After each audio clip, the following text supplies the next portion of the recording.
കാസർഗോഡ് ബേക്കലിൽ രോഗിയുമായി പോയ ആംബുലൻസിനെ വഴിമുടക്കി കാറിൽ അഭ്യാസ പ്രകടനം. ആംബുലൻസിന് മാർഗ്ഗതടസ്സം സൃഷ്ടിച്ച് 16 കിലോമീറ്ററാണ് കാറിൽ അഭ്യാസ പ്രകടനം നടന്നത്.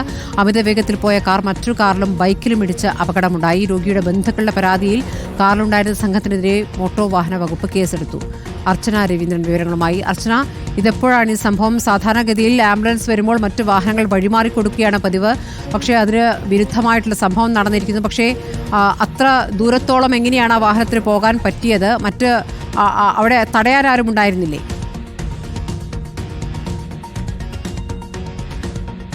ഇന്നലെ വൈകിട്ടോടെയായിരുന്നു സംഭവം ഉണ്ടായത്. കാസർഗോഡ് നിന്നും കാഞ്ഞങ്ങാട് ജില്ലാ ആശുപത്രിയിലേക്ക് പോവുകയായിരുന്ന ആംബുലൻസിന്റെ മുന്നിലായിരുന്നു ഇത്തരത്തിലൊരു അഭ്യാസ പ്രകടനവുമായി കാറിൽ ഉണ്ടായിരുന്ന സംഘം എത്തിയത്. ഏകദേശം 16 കിലോമീറ്ററോളം കാർ സംഘം ഇത്തരത്തിൽ അഭ്യാസ പ്രകടനം നടത്തി എന്നാണ് ആംബുലൻസ് അധികൃതരടക്കം പറയുന്നത്. അത്യാസന്ന നിലയിലായിരുന്നു രോഗിയെ കൊണ്ടുപോവുകയായിരുന്നു കാഞ്ഞങ്ങാട് ജില്ലാ ആശുപത്രിയിലേക്ക്. അപ്പോഴായിരുന്നു ഇത്തരത്തിലൊരു സംഭവം ഉണ്ടായത്. ഒരുപാട് തവണ ഹോൺ അടിച്ചു. പക്ഷേ ഈ ഒരു കാറിലുണ്ടായിരുന്ന സംഘം തിരിഞ്ഞു നോക്കിയില്ല എന്നും ആംബുലൻസിലെ ഡ്രൈവർ അടക്കം പറയുന്നുണ്ട്.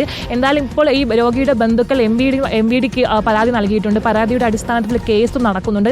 എന്തായാലും നിലവിൽ ഇപ്പോൾ നമുക്കറിയാം, കഴിഞ്ഞ ദിവസമായാലും തൃശ്ശൂരായാലും കോഴിക്കോടായാലും സമാന സംഭവങ്ങളെല്ലാം റിപ്പോർട്ട് ചെയ്യുന്നുണ്ടായിരുന്നു.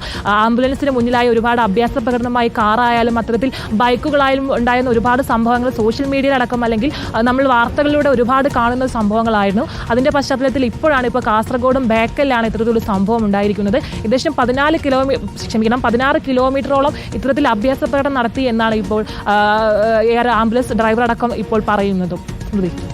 അർച്ചന രവീന്ദ്രനാണ് വിവരങ്ങൾ നൽകിയത്. ആംബുലൻസിനെ വഴിമുടക്കി നടത്തിയ കാർ അഭ്യാസ പ്രകടനത്തിന്റെ ദൃശ്യങ്ങളാണ് ഇപ്പോൾ കാണുന്നത്. ഇന്നലെ രാത്രിയാണ് ഈ സംഭവം.